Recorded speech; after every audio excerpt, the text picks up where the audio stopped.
warahmatullahi wabarakatuh. Waalaikumsalam Waalaikumsalam warahmatullahi warahmatullahi wabarakatuh. wabarakatuh. Alhamdulillah Rabbil Alamin. Salatu wassalamu ala sayyidil mursalin Muhammad bin Abdullah wa ala alihi wa sahbihi ajma'in.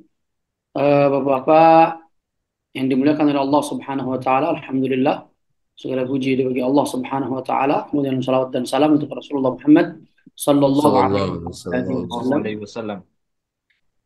Terima kasih kepada Ustadz Qawil Amin yang sudah menyempatkan diri hadir di kegiatan rutin kajian malam Jumat dengan bapak-bapak ekspatriat bersama Dompet Duafa Hong Kong. Ini sudah hadir juga Ustadz Fajar Sofari Nugraha bersama kita selaku General Manager Dompet Duafa Hong Kong. Kemudian sudah ada Pak Yuda, insya Allah beliau sudah standby dari awal. Syukran Pak Yuda. Kemudian juga dengan jamaah yang mengikuti live streaming di Facebook Dompet Duafa Hong Kong. Insya Allah materi kita pada hari ini adalah kupas tuntas sholat musafir, sholat yang berkaitan dengan safar. Insya Allah akan kita bahas secara detail oleh pemateri kita. Taib, tanpa memperpanjang kalam, kepala pemateri kita Ustadz Haji Qawyul Amin Al-Faruq, LLB BA LLM, kepada beliau kami persilahkan. Fadhal Ustadz. Bismillahirrahmanirrahim. Assalamualaikum warahmatullahi wabarakatuh. Waalaikumsalam warahmatullahi wabarakatuh. Alhamdulillahirabbil alamin. Salatu wassalamu ala asyrafil anbiya'i wal mursalin wa ala alihi wa ashabihi ajma'in. Allahumma anfa'na bima 'allamtana wa 'allimna ma yanfa'una wa zidna ilman. Allahumma tahhir qulubana minan nifaq wa tahhir a'malana minar riya' wa tahhir alsinatana minal kadhib wa tahhir a'yunana minal khiyanah. Innaka ta'lamu kha'inatal a'yun wa ma tukhfis sudur. Yang saya hormati Ustadz Fajar, Ustadz Husnul, dan teman-teman sekalian yang mendengarkan dimanapun antum berada. Pertama-tama marilah kita memanjatkan puji dan syukur kita kepada Allah Subhanahu wa taala atas limpahan nikmat, rahmat dan taufik yang senantiasa Allah curahkan kepada kita semua, hingga pada kesempatan malam hari ini kita dapat berkumpul dalam rangka bertolabul ilmi, dalam rangka untuk menggali dan kemudian semakin memperdalam pemahaman agama kita. Mudah-mudahan Allah memberikan keberkahan kepada kita semua. Amin ya rabbal alamin. Salawat dan salam marilah kita curahkan kepada baginda kita, suri tauladan kita, uswatun hasanah Nabi kita Muhammad sallallahu alaihi wasallam, kepada keluarga, kepada para sahabat dan kepada para pengikutnya yang senantiasa istiqomah hingga akhir zaman. Mudah-mudahan kita senantiasa menjadi pribadi-pribadi yang istiqomah, sebab istiqomah itu berat ya. Kalau yang ringan itu namanya istirahat. Aywa. Teman-teman sekalian yang dirahmati Allah Subhanahu wa taala, materi malam hari ini adalah kupas tuntas tentang sholatnya musafir ya. Jadi materi ini sebenarnya materi yang begitu penting. Di antara materi-materi berkaitan dengan sholat, dan sholat itu adalah ibadah yang mana paling utama ya. Manakala sholat kita baik, maka agama kita pun baik. Begitupun ibadah-ibadah yang lain mengikuti.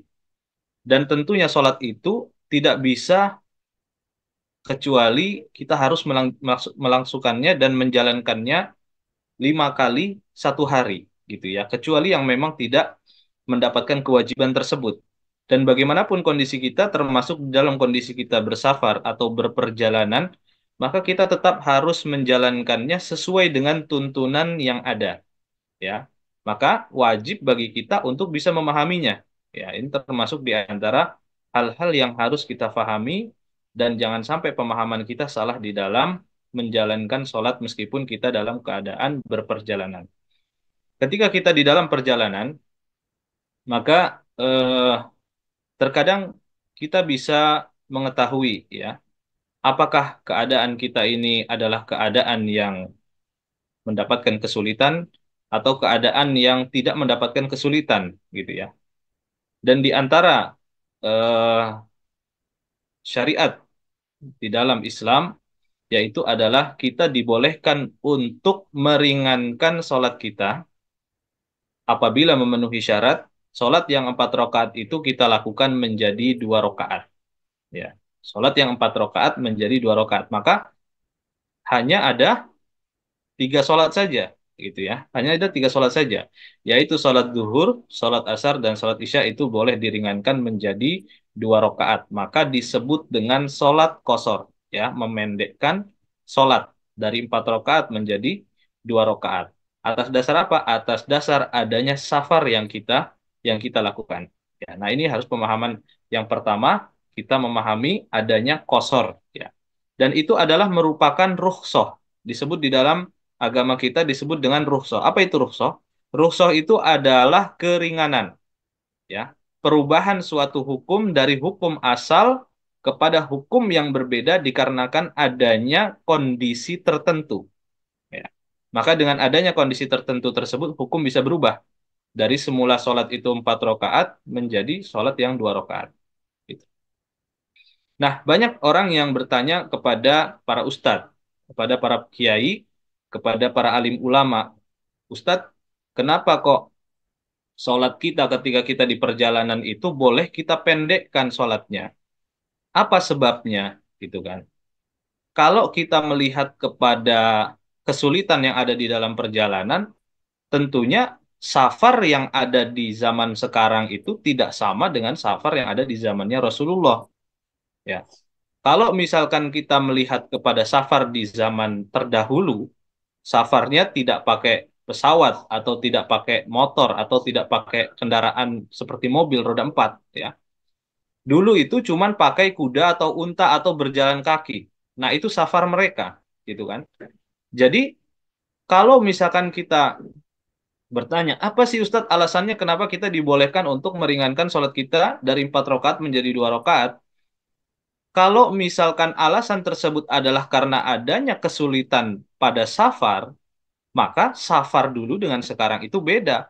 Harusnya sekarang tidak perlu mengkosor atau memendekkan sholat. Kalau logikanya demikian. Tetapi ternyata para ulama sudah membahas hal ini. Ya, jadi bukan alasannya itu karena adanya kesulitan. Gitu. Dibolehkannya atau adanya rukhsah atau adanya keringanan kita boleh memendekkan sholat dari 4 rakaat menjadi 2 rakaat adalah karena sebab safarnya itu sendiri, ya, karena sebab safarnya itu sendiri, gitu. Jadi bukan karena adanya kesulitan, ya. Kalau kesulitan maka setiap zaman itu berbeda-beda, setiap orang pun berbeda-beda. Yang mampu berjalan kaki ya berjalan kaki, yang mampu naik motor, yang mampu naik mobil, naik pesawat begitu. Jadi perbedaan kondisi-kondisi tersebut yang ada itu haruslah apa namanya ditiadakan dengan satu alasan yang konkret.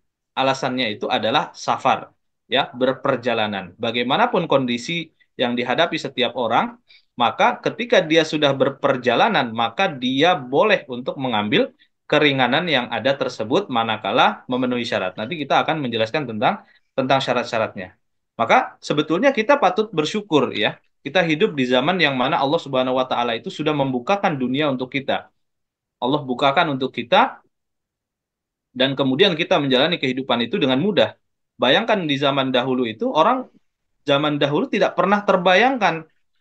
Misalnya saja, ya, mau makan gitu ya, mau masak gitu ya, masak itu harus mencari kayu bakar dan lain sebagainya baru bisa masak. Kita tinggal mencet kompor gas saja kita udah bisa masak gitu ya. Atau bahkan beli di warung makanan yang sudah siap saji, nggak nyampe 10 menit, bahkan 1 jam nggak nyampe gitu kan, cuman 5 menit sudah jadi makanan siap saji. Begitupun kalau misalkan kita ngelihat Raja Kisro saja, itu tidak akan pernah ngebayangkan gitu kalau dia itu, ya, untuk meminum air yang dingin di tengah panas terik itu harus minum di bejana yang terbuat dari keramik porselen gitu. Dia baru bisa minum air dingin. Kita tinggal buka kulkas saja gitu, Masya Allah ya. Jadi hal yang sangat mudah sekali bisa kita lakukan di zaman sekarang. Raja-raja terdahulu, kalau misalkan dia mau dapetin udara yang sejuk, harus dikipasin oleh dayang-dayangnya itu. Lah kita tinggal pencet, nyalakan AC, ya, duduk di dalam ruangan atau tiduran di dalam kamar, sudah mendapatkan udara yang sejuk gitu kan. Begitupun safar yang dilakukan orang-orang terdahulu siapapun dia, bahkan sekelas raja pun, maka dia akan mendapatkan kesulitan yang begitu berat, ya. Bahkan pakaiannya harus lusuh, rambutnya harus acak-acakan, tubuhnya berdebu dan lain sebagainya. Sedangkan kita bayangkan safar untuk menempuh jarak yang beratus-ratus kilo, ya, jangankan kena debu, rambut kusut aja enggak, gitu kan? Nah, itu luar biasa dan harus kita syukuri dan kita bisa mengambil hikmahnya bahwa Allah ini telah membukakan dunia kepada kita. Maka di sini kita bisa melihat bahwa kesulitan itu bukanlah sebab adanya sebuah keringanan yang diberikan oleh syariat. Keringanan yang diberikan oleh syariat adalah atas dasar safarnya itu sendiri, gitu ya. Nah, ini mudah-mudahan bisa difahami oleh teman-teman semua bahwa kesulitan bukan menjadi alasan dibolehkannya mengkosor atau meringankan sholat kita, gitu ya. Nah, ini pertama kita bahas tentang kosor tadi. Nanti akan kita bahas juga tentang menjamak, gitu ya. Jadi bedakan pembahasan antara mengkosor dengan menjamak. Baik, kita akan membahas tentang syarat-syarat mengkosor sholat, ya. Dan ini insya Allah akan saya jelaskan dari dalam kitab Fathul. Melengkapi sholat 4 rakaat silahkan, gitu ya. Tidak ada keharusan bagi dia untuk mengkosornya atau memendekkan sholatnya. Kecuali di dalam madhab Imam Abu Hanifah. Dalam madhab Imam Abu Hanifah, di dalam safar, mengkosor sholat itu hukumnya bukan rukhsah, tetapi azimah. Apa itu azimah? Hal yang diwajibkan, gitu ya. Jadi keharusan bagi seorang yang musafir dalam madhab Imam Abu Hanifah itu sholat 2 rakaat, gitu. Nggak boleh 4 rakaat. Tapi di dalam madhab Imam Syafi'i, maka kita memiliki pilihan. Kalau kita mau untuk melengkapi sholat, silahkan. Kalau mau mengkosor, itu juga silahkan. Dan disebutkan di sini al-mutalab bis safar. Seorang yang dia sudah dalam kondisi berperjalanan. Nah, ini penting bagi kita untuk mencermati kalimat ini. Mutalabbis bis safar atau orang yang sedang berperjalanan adalah kriterianya seseorang yang sudah di dalam perjalanan. Bagaimana bisa dikatakan seseorang itu di dalam sudah di dalam safarnya? Maka dia sudah meninggalkan su'rul Madinah atau su'rul Qaryah, ya. Jadi orang yang safar, misalkan dia safar dari Jawa Barat ke Jawa Tengah, ya, dari kota yang bernama Bandung misalnya, untuk menuju kota Semarang, maka dia harus meninggalkan kota Bandung, ya, untuk disebut sebagai musafir. Kalau dia belum keluar dari kota Bandung, maka belum disebut sebagai musafir. Patokannya apa? Para ulama mengatakan patokannya adalah akhirul baiti fil qaryah atau akhirul baiti fil Madinah, ya. Jadi setiap kota atau setiap kampung itu ada batas akhirnya. Ya, batas akhirnya itu rumah terakhir di suatu wilayah tersebut. Kalau zaman dahulu orang punya pemukiman itu kota ataupun dia sebuah kampung, maka dia akan mengelompok. Sisanya itu al-fadha ataupun ruang lapang yang tidak ada bangunan dan yang yang tersebar, gitu ya. Maka ketika rumah-rumah yang mengelompok itu disebut dengan satu kampung atau satu kota.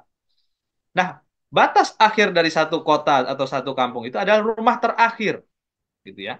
Nah, ketika dia sudah melewati rumah terakhir, maka dia disebut sebagai musafir. Sebelum keluar dari kota atau sebelum keluar dari kampung, maka belum disebut sebagai musafir. Setelah seseorang yang berperjalanan tadi melewati batas akhir sebuah kota, dia disebut sebagai musafir, diterapkanlah hukum-hukum yang berkenaan dengan seorang musafir, termasuk diantaranya rukhsah. Apa itu? Yaitu keringanan-keringanan yang diberikan oleh syariat. Di antaranya adalah mengkosor sholat, ya, memendekkan sholat, kemudian menjamak sholat, menggabungkan antara dua sholat, dan kemudian membatalkan puasa. Ya, jadi membatalkan puasa itu bukan masih di rumah dia membatalkan puasa, alasannya nanti siang saya mau mudik misalnya. Saya batalin dulu nih puasa saya, padahal masih jam 7 pagi, belum jalan juga dari rumah kan. Masih di dalam kota. Nah, itu tidak boleh gitu ya. Begitupun seseorang yang mengkosor sholat. Lah, saya insya Allah nanti jam 1 siang saya mau jalan nih mudik. Saya masih di rumah jam 12. Ya udah saya kosor sholat saya 2 rakaat zuhur. Bahkan ada yang ditambahin dengan asar di jamak juga. Nah, itu adalah perbuatan yang kurang tepat ya. Kurang tepat karena apa? Karena orang tersebut masih berada di dalam suatu wilayah yang dia tinggal di dalamnya ya. Dia masih disebut mukim karena dia tinggal di tempat tersebut gitu. Dan ini banyak sekali keterangan para ulama menyebutkan hal yang demikian, bahkan ketika ditanyakan kepada Syekh Muhammad bin Shalih Al Utsaimin, seorang ulama zaman sekarang ya, beliau ditanyakan tentang hal tersebut. Maka Syekh Utsaimin mengatakan, meskipun orang tersebut dia berkeliling di dalam satu kota, menempuh jarak yang dibolehkan untuk dia kosor, tetap bagi dia tidak dibolehkan untuk mengkosor sholat karena posisi masih di dalam kota. Gojek misalnya. Satu hari orderan dia sampai menempuh 100 kilo keliling-keliling satu kota. Dia tetap tidak dibolehkan untuk mengkosor sholat. Karena apa? Jaraknya tidak mencapai jarak kosor. Meskipun jarak tempuhnya sudah lebih gitu ya. Tapi untuk perjalanannya dia belum sampai atau dibolehkan untuk mengkosor. Karena masih di dalam satu kota tersebut gitu. Nah, ini pemahaman kita untuk seorang yang musafir. Maka harus bisa kita kita pahami di sini ya, dia harus dalam kondisi sudah berperjalanan baru mendapatkan rukhsah dan dibolehkan untuk mengkosor sholat yang 4 rakaat menjadi 2 rakaat, zuhur asar dengan isya gitu ya. Maka selain itu tidak boleh dikurangi gitu. Tidak boleh dikurangi. Kemudian wajawazu qasri sholatir rubaiyati bi khamsi syara'id. Ada 5 syarat dibolehkannya untuk mengkosor sholat. Yang pertama, al-awwalu ayyakuna safaruhu ay asyakhs fi ghairi maksiatin. Huwa syamilun lil wajibi ka qada'i dainin walil mandubi ka silatir rahimi walil mubahi ka safari tijaratin. Amma safarul maksiyati ka safari liqat it-tariqi fala yatarakhasu fihi biqasrin wala jam'in. Syarat yang pertama adalah bahwa safarnya itu bukanlah safar dengan tujuan untuk maksiat, bukan safar dengan tujuan untuk berbuat dosa, ya. Maka yang dibolehkan diantaranya safar wajib. Apa itu safar wajib? Misalnya kita safar untuk berhaji. Nah, itu wajib, kewajiban untuk kita menunaikan ibadah haji, safarnya pun menjadi wajib, gitu kan? Ketika ada sebuah kewajiban kita tunaikan dan mengharuskan safar, maka safarnya juga menjadi wajib mengikuti tujuan kita yang sebuah kewajiban tersebut. Misalnya juga membayar hutang. Zaman sekarang mungkin kita bayangkan mudah membayar hutang, tinggal transfer aja, gitu kan. Tapi zaman dulu untuk membayar hutang terkadang menempuh jarak yang tidak pendek. Maka jarak untuk menempuh untuk membayar hutang tersebut, safarnya juga menjadi safar yang wajib karena bayar hutang itu hukumnya wajib. Atau yang mubah, ya, misalkan silaturahim, teman-teman kita yang mudik dan menempuh jarak yang dibolehkan untuk mengqashar sholat, maka safar dia safar yang sunnah, gitu ya. Mandub, mandub itu apa artinya? Sunnah, gitu ya. Ketika tujuannya sunnah, safarnya menjadi sunnah. Atau yang mubah, yang boleh, seperti orang yang berniaga keluar kota, jaraknya panjang, jauh, maka dia juga boleh untuk mengqashar sholat. Adapun ketika tujuannya adalah maksiat, nah ini, ketika tujuan seseorang untuk maksiat, maka dia tidak boleh, gitu ya. Maka kaidah para ulama itu ar-rukhsatu la tunatu bil ma'asi. Rukhsah itu tidak bisa selaras dengan perbuatan maksiat. Nggak boleh, gitu kan. Misalnya, contohnya ada seseorang yang safar ke Vegas gitu, Las Vegas, atau safar ke Makau. Tujuannya apa? Mau main kasino misalnya, gitu kan? Ada orang yang safar, memang tujuannya itu untuk apa? Berbuat dosa, gitu. Ketika tujuannya perbuatan dosa, dia nggak boleh dong ngambil rukhsah atau ngambil keringanan syariat, gitu kan? Dia Muslim misalnya, ya udah deh, karena saya lagi safar nih, padahal tujuannya buruk, nggak boleh, gitu kan? haram. Dia mengambil rukhsah. Nah, itu juga tidak dibolehkan karena tujuannya sudah haram gitu. Fala yatarakhas fihi biqasrin wala jam'in. Enggak boleh dia untuk mengqasar salat dan juga apalagi menjamak salat gitu kan. Itu syarat yang pertama. Tujuannya harus tujuan dalam ketaatan kepada Allah Subhanahu wa taala. Yang kedua adalah antakuna masafatuhu ay as-safari sittata asyara farsakhan tahdidan. Jaraknya adalah 16 farsakh. Nah, ini hitungan zaman dahulu ya. Yang lebih simpelnya kita pahami 16 farsakh itu adalah 82,5 kilometer. Bayangkan 82,5 kilometer itu apa namanya? Kita bulatkan aja jadi 83 gitu ya. 83 kilometer jarak dibolehkannya untuk mengkosor sholat gitu. Wala tuhsabu muddatur ruju'i minha, dan itu hanya dihitung jarak perginya saja. Nggak boleh misalnya saya pergi keluar kota, kota sebelah, jaraknya cuma 42 kilo jarak kota tersebut. Saya menghitung safar saya itu pulang dan pergi. Jadinya total 84 kilo. Nah, itu nggak boleh. Gitu. Jadi, menghitungnya itu dari satu kota menuju kota tujuan, itu jaraknya minimal 83 kilo. Nah, disitulah baru boleh mengambil untuk meringankan sholat menjadi 2 rakaat. Gitu ya. Sebetulnya para ulama berbeda pendapat dalam hal menentukan berapa jarak untuk boleh mengkosor sholat gitu. Di antaranya seperti mazhab Imam Abu Hanifah. Mazhab Imam Abu Hanifah itu membolehkan mengkosor sholat ketika jarak itu sudah 120 kilometer. Gitu ya. 120 kilometer. Paling panjang, paling jauh 120 kilometer, yaitu Imam Abu Hanifah. Adapun Imam Bukhari mengatakan jarak 1 hari 1 malam. Perkiraan 1 hari 1 malam itu 40 kilometer gitu ya. Ada yang lebih sedikit lagi, yaitu Imam Ibnu Hazm. Beliau mengatakan berdasarkan sebuah hadis yang tidak sahih, ya, diriwayatkan oleh Imam Ibnu Abi Syaibah. Beliau mengatakan bahwa jaraknya itu tidak sampai 5 kilo boleh mengkosor sholat. Luar biasa ya. Tapi itu pendapatnya mazhab Dohiri. Dalam satu riwayat beliau mengatakan kurang dari 5 kilo. Dalam satu riwayat bahkan lebih dikit lagi. Beliau mengatakan kurang dari 2 kilometer. Itu boleh mengkosor sholat. Artinya apa? Masih dalam kota boleh mengkosor sholat, kata Imam Ibnu Hazm. Nah, itu adalah mazhab Zohiriyah yang mana pendapat tersebut bukanlah pendapat yang sahih. Ya.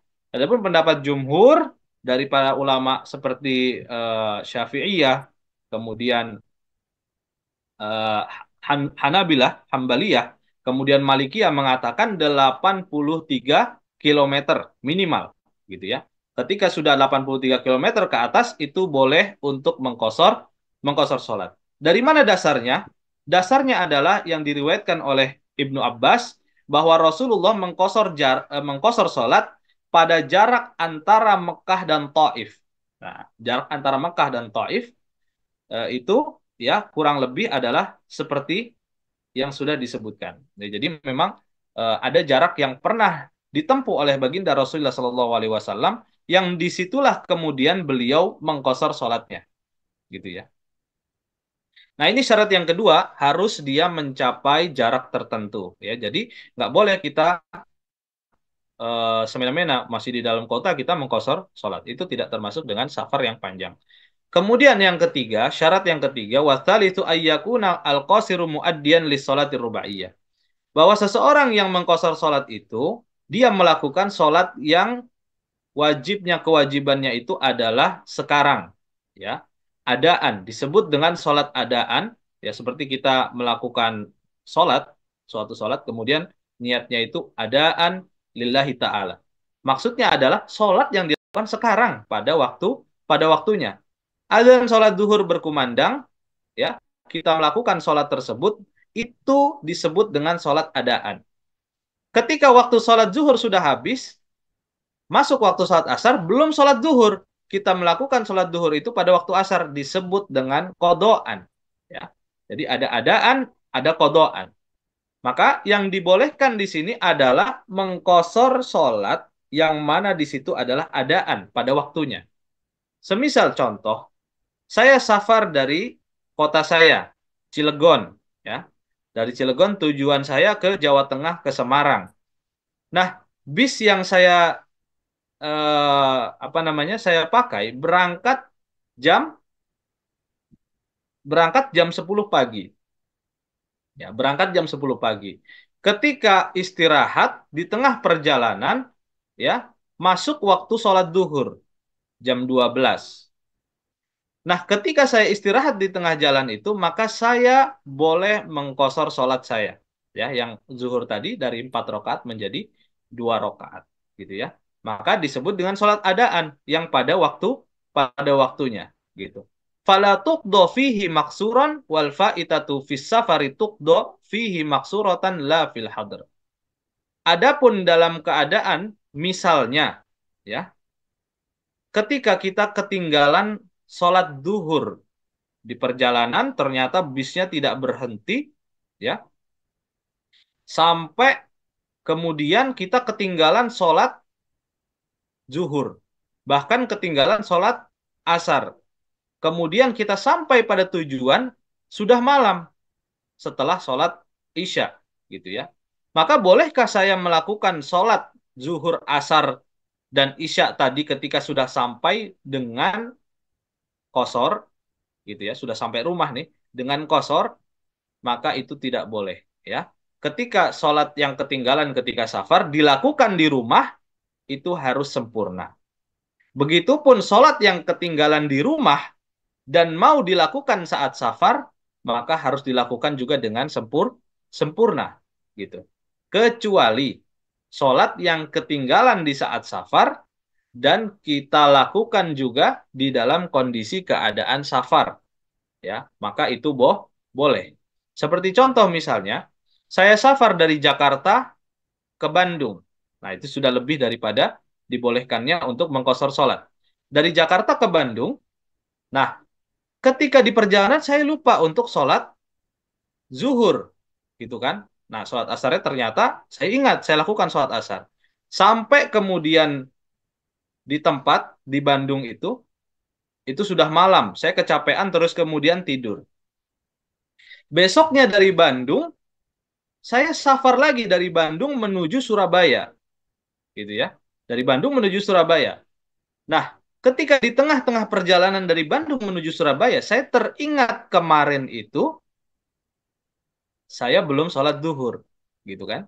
Maka kemudian di sini dibolehkan untuk mengkodok sholat yang kemarin ketinggalan pada saat safar yang kedua itu dalam kondisi di kosor juga, gitu ya.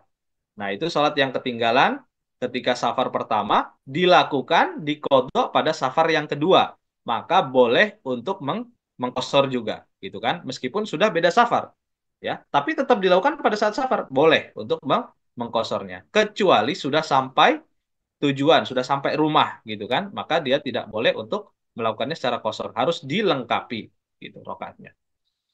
Baik, mudah-mudahan syarat yang ketiga ini tidak membingungkan ya. Jadi mudah-mudahan bisa difahami. Jadi, waduh, pada ngantuk ini. Kira-kira kalau ngantuk, saya harus kasih pertanyaan dulu kayak biar biar nggak apa namanya nggak ngantuk kayaknya nih. Kalau ada hadiahnya boleh, Tat. Apa hadiahnya ya? Wah, baik Terserah antum jidan lah. Ustaz. Jauh ini Ustaz. Gimana ini? Jadi hadiahnya dari antum aja lah. TF boleh lah, Tat. Boleh lah ya. Boleh kalau ada yang bisa. Nanti ya, kita selesain sedikit dulu kalau gitu.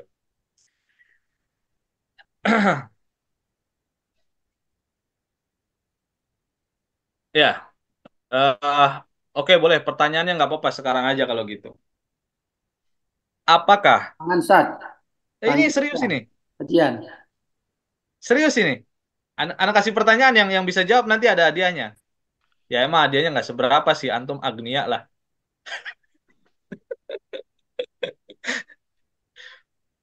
Ya kalau kalau ada yang bisa jawab nanti boleh di kolom komentar. Ya, jadi Sambil sambil berpikir, tapi kalau bisa tidak mencari jawaban di Google.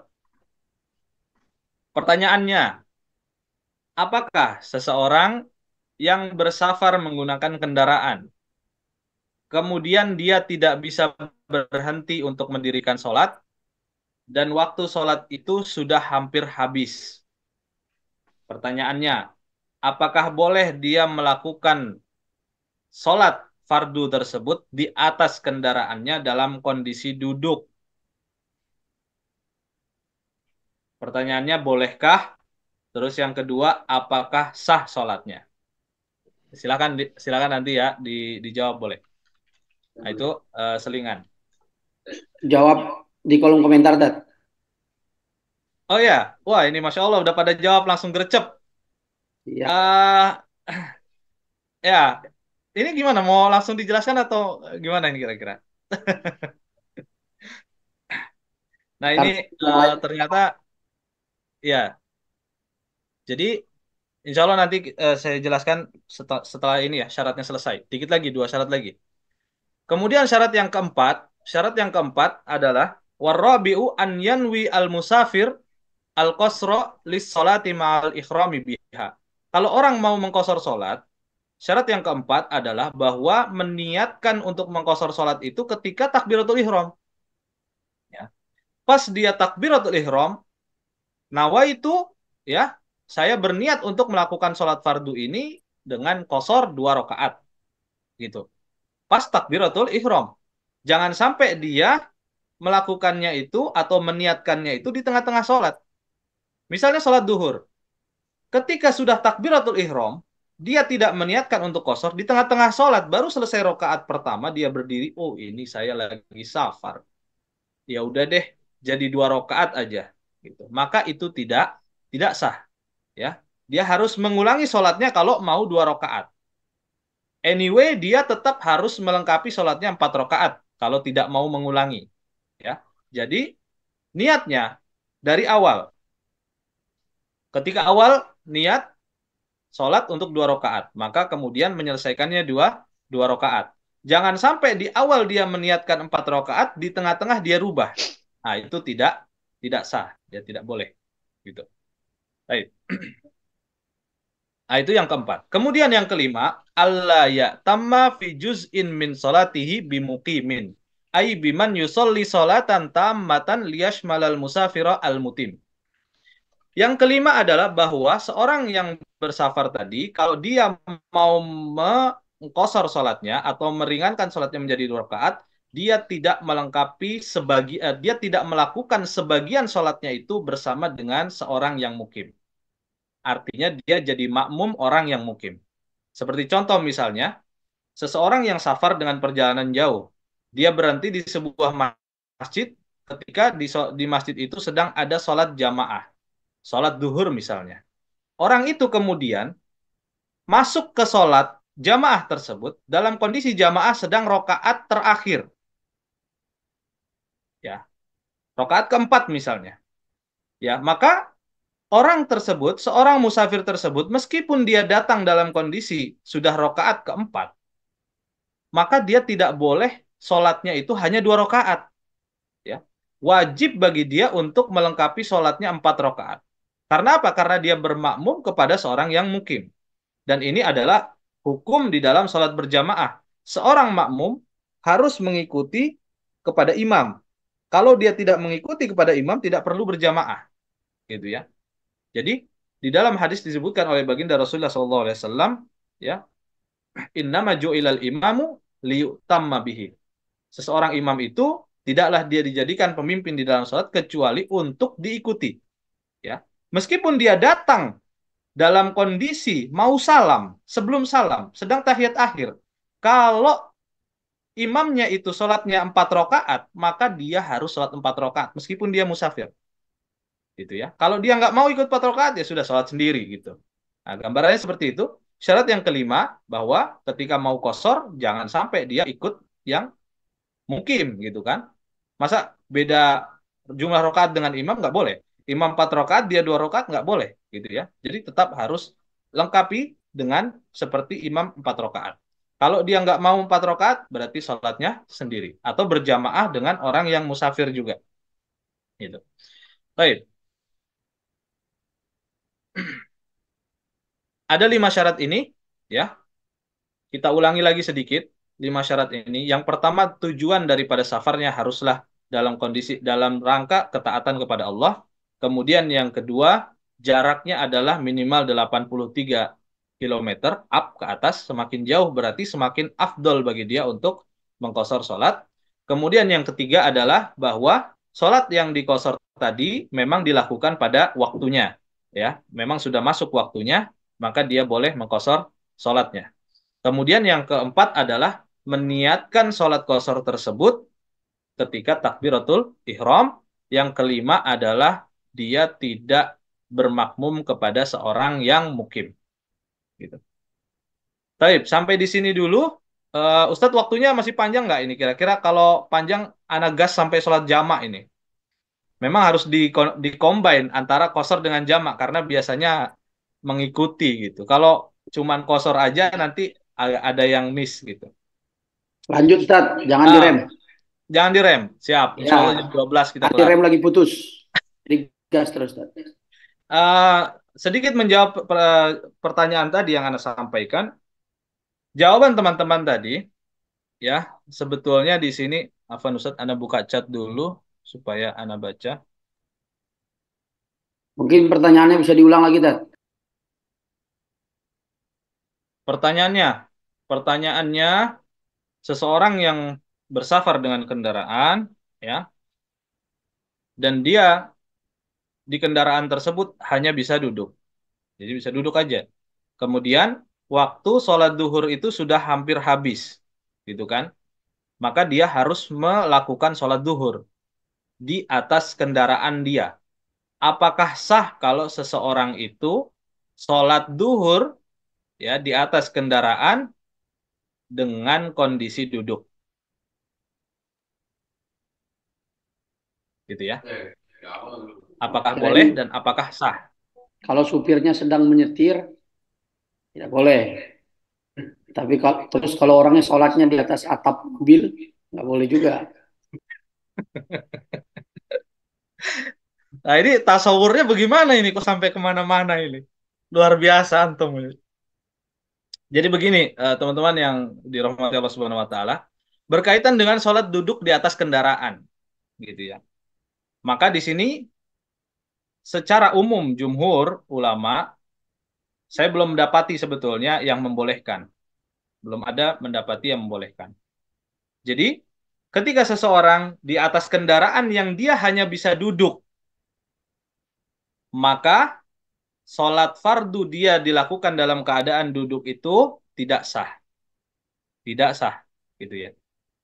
Jadi, harus nanti diulangi lagi ketika dia sudah bisa melakukannya secara sempurna. Karena apa? Karena di antara rukun untuk mendirikan sholat itu, rukun sholat nih, salah satu rukun sholat adalah berdiri. Ya, kemudian di antara syarat sah sholat adalah menghadap kiblat. Ya, terus di antara rukunnya lagi tadi adalah melakukan ruku dan sujud secara sempurna.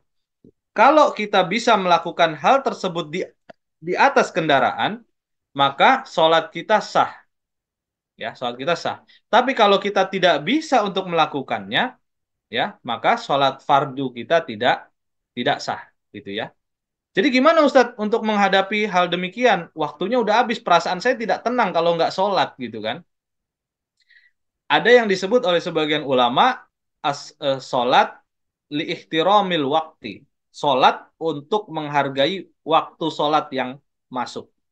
Jadi dia tetap sholat dalam keadaan kondisi duduk di kendaraan, dia sholat, ya. Tapi sholatnya dia tidak sempurna karena rukun tidak terpenuhi.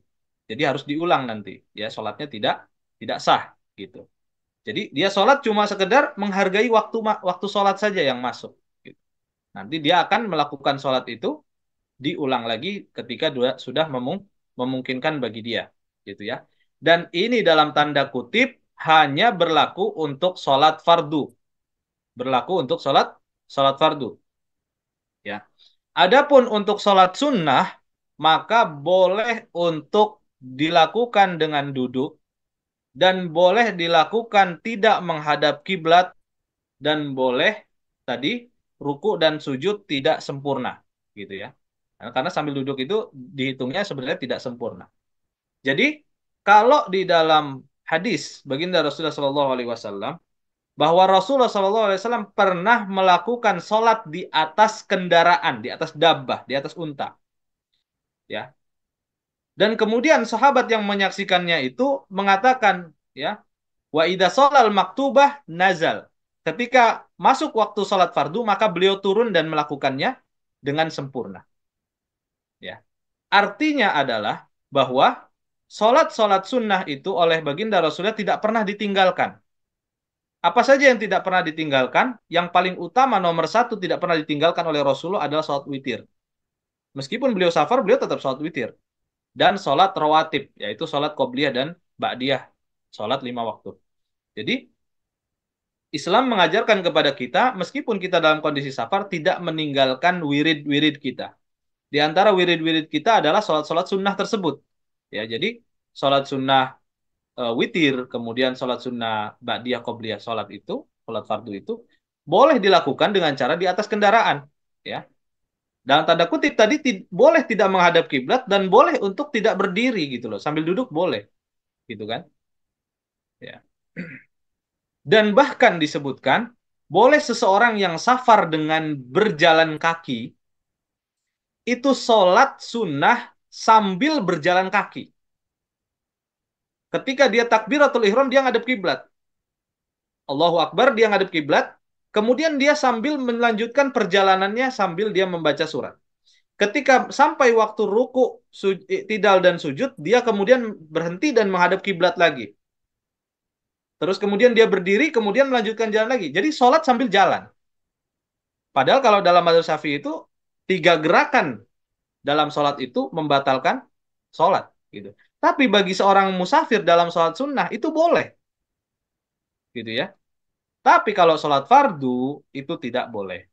Sholat fardu harus sempurna rukun dan syarat sahnya sehingga kemudian sholat tersebut ya bisa dikatakan sebagai sholat yang sah. Gitu. Baik, kita lanjut kepada sholat jamak. Mudah-mudahan ini nggak lama ya untuk pembahasan sholat jamak ini.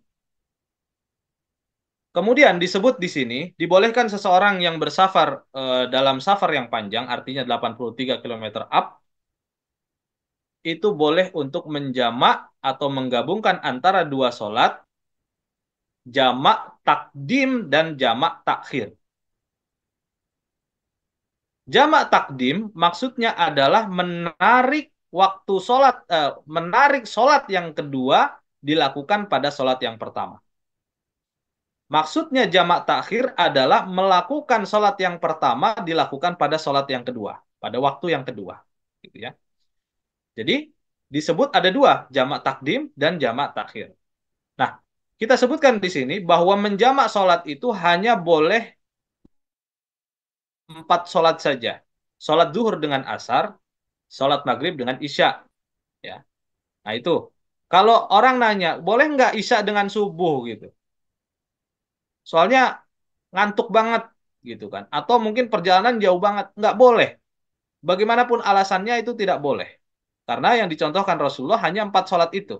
Zuhur dengan asar, maghrib dengan isya gitu. Dan nggak boleh 4-4-nya sekaligus juga. Zuhur, asar, maghrib, isya gitu. Itu nggak boleh. Itu namanya seenaknya sendiri kalau seperti itu.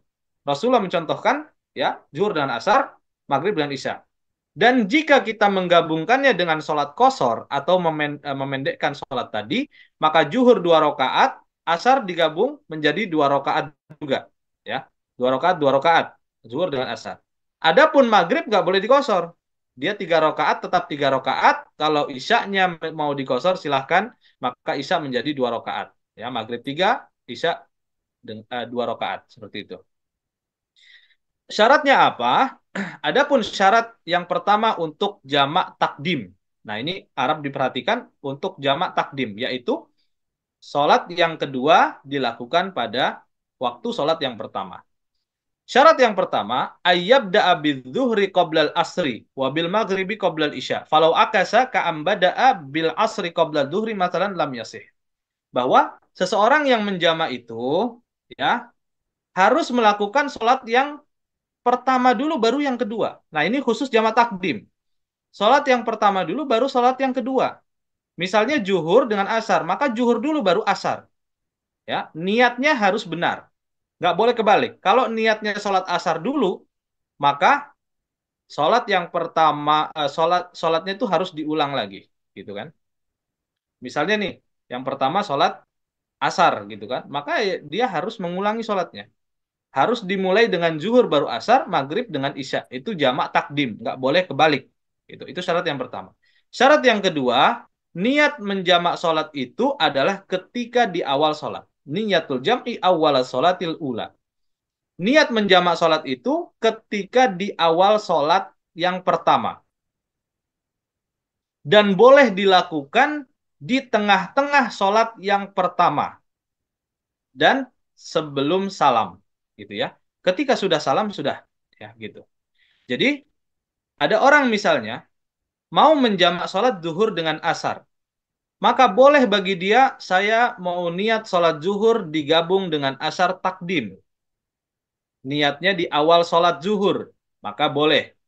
Atau di tengah-tengah sholat zuhur. Di tengah-tengah sholat zuhur saya teringat, oh saya ini lagi safar, saya mau gabung dengan sholat asar. Berarti di tengah-tengah sholat juga boleh. Yang penting belum salam. Apabila orang sudah salam dari sholat zuhur, kemudian dia baru meniatkan untuk menjamak sholatnya, itu tidak boleh. Jadi, kalau terjadi hal demikian, dia harus melakukan sholat asar pada waktunya. Karena niatnya udah telat, gitu kan. Jadi nggak boleh, gitu. Niat ketika sudah selesai sholat zuhurnya. Gitu ya. Nah, ini harus difahami, ya. Begitupun ketika mengkosor dan menjamak sholat digabung, maka tadi itu, niatnya berarti harus di awal sholat duhurnya. Ya, karena niat kosor tadi harus di awal.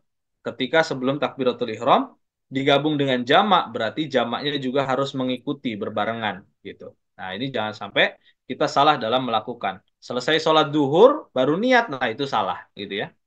Jangan sampai itu terjadi. Kemudian yang ketiga adalah al-mualatu bainal ula wa tsaniyah. Harus terjadi kesinambungan. Ketika yang pertama selesai langsung berdiri langsung sholat kedua. Setelah duhur selesai langsung sholat asar. Nah, itu jamak yang benar seperti itu. Nggak boleh kita selang dengan kegiatan yang lain. Tidur misalnya. Baru kemudian, ih asarnya masih lama, ya udah saya jamak aja deh gitu kan. Nah, itu nggak boleh. Ya, meskipun dia niat di awal pun, kalau sudah diselang dengan kegiatan yang dalam pemahaman kita, dalam kebiasaan kita itu adalah waktu yang panjang, maka dia membatalkan jamaknya. Meskipun sudah niat, gitu ya. Misalnya, saya sudah meniat di awal, saya mau jamak zuhur dengan asar. Setelah sholat zuhur, saya diminta oleh takmir atau DKM untuk kultum 10 menit. Maka saya berdirilah kultum 10 menit. Selesai kultum, saya bolehkah menjamak sholat dengan asar? Itu tidak boleh. Karena sudah terselang dengan waktu yang panjang. Gitu ya. Jadi selesai sholat zuhur, langsung sholat asar. Gitu. Nah, ini yang harus kita perhatikan. Begitupun ya, ini sebuah kasus. Misalkan antara sholat zuhur dengan asar tadi diselang dengan tayamum, apakah boleh? Nah, ini pertanyaan. Misalnya sholat zuhur saya mau sholat zuhur digabung dengan sholat asar jamaah takdim, tapi saya nggak dapat air, maka saya bertayamum. Kemudian saya sholat zuhur. Selesai sholat zuhur, saya tayamum lagi, baru sholat asar. Apakah membatalkan jamaknya? Maka dalam kasus ini itu tidak membatalkan jamak. Karena apa? Karena tayamum itu hanya dibolehkan untuk satu kali sholat fardu. Satu kali sholat fardu. Karena dia adalah substitusi dari wudhu. Ya, jadi tayamum hanya satu kali sholat. Ketika mau sholat fardu lagi, maka di sini ya, maka di sini apa namanya harus bertayamum lagi gitu ya untuk sholat sholat asarnya secara khusus gitu. Jadi nggak boleh satu kali tayamum saja. Nah itu jamak takdim, maka dia tiga syarat. Adapun jamak takhir, nah ini kita pahami di sini perbedaan. Kalau jamak takhir, fayajibu fihi ayyakuna biniyatil jam'i wa takuna niyatu hadihi fil waqtil ula. Nah ini secara singkat as-sahih al-asah fil madhab adalah bahwa jamak takhir tidak diharuskan meniatkan jamaknya dan tidak diharuskan untuk berkesinambungan dan tidak diharuskan untuk melakukan zuhur dulu baru asar. Nah, itu takhir ya. Kalau yang pertama tadi dia harus, gitu kan? Kalau kita mengakhirkan sholat duhur ke sholat asar, maka boleh bagi kita, saya ulangi, boleh bagi kita tidak perlu meniatkan untuk menjamaknya. Yang kedua, boleh bagi kita untuk tidak melakukannya secara berurutan. Misalnya mau dibalik asar dulu baru zuhur dulu, itu juga boleh. Dan boleh juga tidak berurutan, diselang dengan waktu. Misalnya zuhur dulu, ya, terus ngantuk tidur dulu, baru nanti jam 5 dilanjut sholat asar, ya, gitu. Itu boleh bagi sholat jamak takhir. Ini pertanyaan yang baik, bagus sekali. Saya mau ajukan ini. Insya Allah mudah-mudahan di sini banyak sekali orang-orang yang luar biasa ya. Eh, Kenapa sholat jamak takhir tidak disyaratkan tiga hal tadi? Ya, itu. Ini kalau ada yang bisa jawab, insya Allah ada hadiahnya. Insya Allah ada hadiahnya. Kenapa sholat jamak takhir berbeda dengan jamak takdim? Tidak disyaratkan meniatkan jamak, tidak disyaratkan harus berurutan yang awal kemudian yang kedua, dan tidak disyaratkan harus berkesinambungan. Ini pertanyaan saya sudah pernah ajukan ke jamaah ibu-ibu. Dan mereka ada yang bisa jawab, luar biasa. Ya. Dan saya melihat beberapa kali kajian fikih menyampaikan di hadapan ibu-ibu dan kemudian di hadapan bapak-bapak. Yang paling sering bisa menjawab pertanyaan itu ibu-ibu. Wallahu alam ini kenapa? Gitu ya. Mungkin bapak-bapaknya sangat tawadu sekali, ilmu padi, gitu kan? Ya. Masya Allah. Boleh Pak, silahkan tanya istri dulu. Jadi eh, silahkan ya. Ini penting sekali kita bisa memahami ya. Ketika kita sudah sering sekali berinteraksi dengan ilmu fikih, ya tata cara, kemudian syarat-syarat, rukun-rukun, maka kita akan terbentuk pola pikir kita, oh ternyata alasannya begitu, alasannya seperti itu, gitu kan? Iya nggak apa-apa, silahkan kalau apa namanya, sebenarnya kalau salah nggak di ini sih, nggak di ini sih, nggak ada hukumannya nggak gitu. Silahkan aja, tafadhol ya. Yang menjawab benar dapat hadiah. Kalau menjawab kurang benar, ya berarti lain kali hadiahnya. Bisa diulang pertanyaannya, Ustaz? Baik, pertanyaannya, untuk sholat jamak takdim itu harus niat jamak. Artinya niat saya mau menggabungkan sholat zuhur dengan sholat asar. Itu syarat yang pertama. Syarat yang kedua, harus dilakukan zuhur dulu baru asar. Syarat yang ketiga, tidak boleh diselang. Harus dilakukan berlangsung. Misalnya selesai sholat zuhur langsung berdiri sholat asar. Itu jamak takdim. Tapi kalau jamak takhir, tiga syarat ini nggak ada. Boleh untuk tidak niat menjamak. Saya nggak apa namanya nggak niat untuk menjamak sholat zuhur dengan asar pada waktu asarnya itu. Jadi pada waktu asar saya belum sholat zuhur, saya mau menggabungkan sholat zuhur dengan asar, tapi nggak perlu niat menggabungkan. Kemudian yang kedua, saya membalik sholatnya itu asar dulu baru zuhur. Ya. Kemudian yang ketiga, saya selang 1 jam antara sholat asar tadi dengan zuhurnya. Itu boleh. Kenapa beda dengan jamak takdim? Ya, jamak takhir ini beda dengan jamak takdim. Kenapa? Karena pernah dicontohkan Rasulullah seperti itu.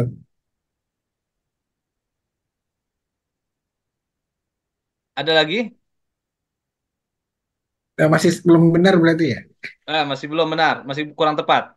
Kurang pas. Kurang tepat. Karena kan kalau nggak dicontohkan Rasulullah kan nggak ini, nggak Ada ada yang dasar. komentar di chat, Ustaz. Ya, ini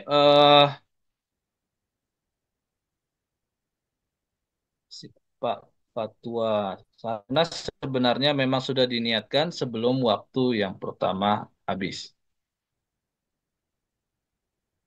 Ini Pak Fatwa kurang tepat ya. Nah, ini jawaban dari Pak Arif Wahyudi. Berarti Bapak sudah tanya dengan istri. Alhamdulillah jawabannya sudah sangat mendekati, sudah tepat, Pak. Ya, tapi kalau kalau misalkan dilengkapi sebenarnya lebih bagus. Jadi, kenapa ketika jamak takhir kita tidak membutuhkan niat seperti belum nanya ya. Tidak membutuhkan niat seperti jamak takdim adalah karena waktu sholat yang pertama itu sudah berlalu. Ya. Waktu sholat yang pertama sudah berlalu. Maka seakan-akan kita melakukan sholat zuhur itu kodoan. Ya. Kalau kita mau mengkodok sholat, Pak ya, itu kan boleh melakukan pada waktu kapanpun. Dan pada saat apapun, asalkan tidak pada waktu-waktu terlarang gitu kan. Usahakan tidak pada waktu-waktu terlarang, meskipun dibolehkan juga sebetulnya. Ya. Jadi ketika kita jamak takhir itu seakan-akan kita mengkodok sholat. Hadis Rasulullah SAW, ya, man nama an sholatin au nasiyaha fal yusolliha idza dzakaraha. Barang siapa seseorang yang dia tertidur dari suatu sholat atau dia terlupa dari suatu sholat, maka waktu sholatnya adalah ketika dia teringat. Artinya bahwa orang mengkodok sholat itu boleh kapanpun ketika dia teringat. Ada orang yang ingat tahun kemarin lupa sholat subuh misalnya. Diingatnya sekarang. Dia udah dilakukan sekarang. Malam boleh, siang boleh, bebas. Ya. Jadi ketika waktu tadi sudah berakhir, waktu sholat duhur tadi berakhir, masuk waktu asar, maka seakan-akan dia itu sholat qadha. Ya, seakan-akan dia sholat qadha. Kalau kita menarik sholat asar kepada waktu sholat duhur, itu waktu sholat asar belum masuk. Ya, nah, ini perlu kita pahami bersama. Waktu sholat asar belum masuk, maka kita menarik sholat asar tadi di luar waktunya. Ya, dan tidak boleh sebetulnya di dalam syariat, tidak boleh seseorang itu melakukan sholat tidak pada waktunya. Belum datang waktu sholatnya, kita sholat. Itu sebetulnya tanpa alasan haram sholatnya. Karena dia sholat tanpa adanya taklif, tanpa adanya perintah. Ya, ini bisa difahami ya. Gitu. Jadi tidak boleh kita sholat yang belum datang waktunya. Misalnya kita mau kasbon sholat kita gitu. Sholat kita rapel 1 tahun ke depan kita lakukan sekarang gitu. Itu nggak boleh. Gitu kan, supaya stok sholat kita panjang, banyak gitu. Itu nggak boleh. Haram seperti itu. Ya. Jadi ketika sholat asar tadi kita tarik kepada waktu zuhur, maka kita menarik sholat itu sebelum waktunya. Dan itu membutuhkan niat. Pertama alasan yang jelas, kemudian kita membutuhkan niat. Dan kemudian kita membutuhkan tertib, dan kita membutuhkan mualat. Artinya berkesinambungan tadi. Ini Pak, dapat hadiah ini Pak, Pak Arif Pak. Insya Allah ya. Ustaz Husnul, tafadhol. Antum tanggung jawab Ustaz. Berapa Ustaz? Hah? You name it lah, you say it lah. Afwan Ustaz, nggak connect. Nggak connect? Oh iya. Nantilah kita bahas nanti ya. Nah, pokoknya jawaban dari Pak Arif Wahyudi sudah cukup benar ya. Oh, hadiahnya. Meskipun belum komplit ya, gitu. Teh kotak aja Ustaz Husnul. Siap, ada Ya, teh kotak satu kardus Pak. Teh kotak 1 tahun Ustaz setiap hari. Ya, mudah-mudahan ini bisa difahami ya. Amin. Jadi dalam keadaan kita jamak takhir, maka kita boleh untuk melakukannya itu ya secara terpisah atau tidak berurutan dan tanpa adanya niat, karena seperti seakan-akan kita itu melakukan sholat qadha gitu ya. Jadi niatnya itu hanya niat sholatnya saja gitu, tidak niat jamak, tidak menggabungkan gitu. Ya, mudah-mudahan bisa difahami. Adapun kemudian tambahan pembahasan lagi sedikit terkait dengan jamak, bahwa di antara alasan bolehnya menjamak sholat itu memang para ulama berbeda pendapat. Ya. Tetapi di dalam mazhab al-Imam Syafi'i hanya 2 alasan saja. Yang pertama safar, yang kedua adalah hujan. Ya. ketika seseorang dia berangkat ke masjid, kemudian di tengah jalan dia kehujanan, hujannya deras, membasahi bagian atas dan bagian bawahnya dia, maka kemudian sampai di masjid, hujan itu masih berlangsung sampai selesai sholat yang pertama, maka dia boleh untuk menjamak sholatnya dengan sholat yang kedua, baik itu zuhur dengan asar atau maghrib dengan isya, gitu ya, gitu. Maka dia boleh untuk menjamaknya gitu. Karena apa? Karena dia pulang pergi ke masjid itu akan kerepotan gitu. Maka di sini tidak berlaku bagi orang yang pertama tidak berjamaah. Jadi nggak boleh kayak menggabungkan sholat zuhur dan asar alasan hujan, tapi dia sholatnya di rumah gitu kan. Terus kemudian yang kedua, orang yang tinggal yang kedua hujannya itu nggak deres gitu. Hujan rintik-rintik aja, maka dia nggak boleh untuk menjamak sholatnya itu maghrib dengan isya atau zuhur dengan asar, itu nggak boleh. Atau yang ketiga, misalnya rumahnya itu dekat dengan masjid, yang mana kalau dia ke masjid itu nggak terlalu kerepotan gitu. Ya, jadi kalaupun hujannya deras dan masih berlangsung, maka yang boleh menjamak itu yang rumahnya tadi jauh, yang dia kesulitan untuk datang dan pergi ke masjid. Yang rumahnya dekat, minggir dulu, dia nggak boleh jamak gitu ya. Mudah-mudahan bisa difahami. Jadi seperti itu, harus ada memenuhi syarat-syaratnya tersebut. Dan biasanya orang juga ada yang kebiasaannya ke masjid itu pakai mobil. Jadi kalau pakai mobil dia nggak ngaruh gitu kan, nggak ngaruh bagi dia hujan atau panas atau nggak ada apa-apa. Maka tetap bagi dia tidak boleh untuk menjamak gitu kan. Nah di antara kebiasaannya orang Saudi seperti itu. Jadi orang Timur Tengah itu kalau ke masjid pakai mobil. Bahkan kalau nggak ada mobil, nggak dapat taksi, nggak dapat mobil, dia nggak sholat jamaah gitu. Itu ada. Kalau di kita mungkin kebiasaannya pakai motor, pakai sepeda gitu kan, yang agak jauh rumahnya. Atau yang dekat dia jalan kaki gitu. Maka kalau dia tidak terkena imbas dari hujan itu dan menyulitkan dia untuk datang dan pergi di antara dua sholat tadi, zuhur dan asar dan maghrib dan isya, maka ya dia tidak boleh menjamak sholatnya gitu. Jadi menjamak sholat ini adalah hal yang sebetulnya lebih berat ataupun lebih ketat gitu ya dibandingkan mengkosor sholat. Meskipun sebagian ulama diantaranya guru saya juga ya Syekh Suhail Hasan itu seorang ahli hadis di Pakistan, beliau mengatakan boleh seorang dokter yang mau melakukan operasi yang dia memakan waktu yang panjang, dia menjamak sholatnya gitu. Misalnya operasi jam 1, maka dia jamak dulu nih zuhur dengan asar. Operasinya selesainya mungkin sore mau maghrib gitu. Nah dia dijamak nih zuhur dengan asar. Nah itu boleh menurut beliau gitu ya. Tapi di dalam madzhab Al-Imam Syafi'i itu tidak boleh gitu. Maka solusinya bagaimana? Lebih baik dia mengundurkan sholatnya di kodok ya, bukan dimajukan gitu. Mengundurkan berarti mengkodok ya, bukan mengajukan. Teman-teman yang dirahmati Allah Subhanahu Wa Taala, eh, mudah-mudahan bisa difahami dengan baik ya pembahasan pada kesempatan malam hari ini. Pembahasannya tadi tentang tentang qasar, kemudian tentang jamak ya. Eh, Mungkin cukup dulu dari saya. Apabila ada kesalahan, apabila ada kekurangan, kami meminta maaf. Nastagfirullah wa natubu ilaih. Wa akhiru da'wana anilhamdulillahirabbil alamin. Mungkin barangkali ada yang mau bertanya, waktu dan tempat dipersilahkan.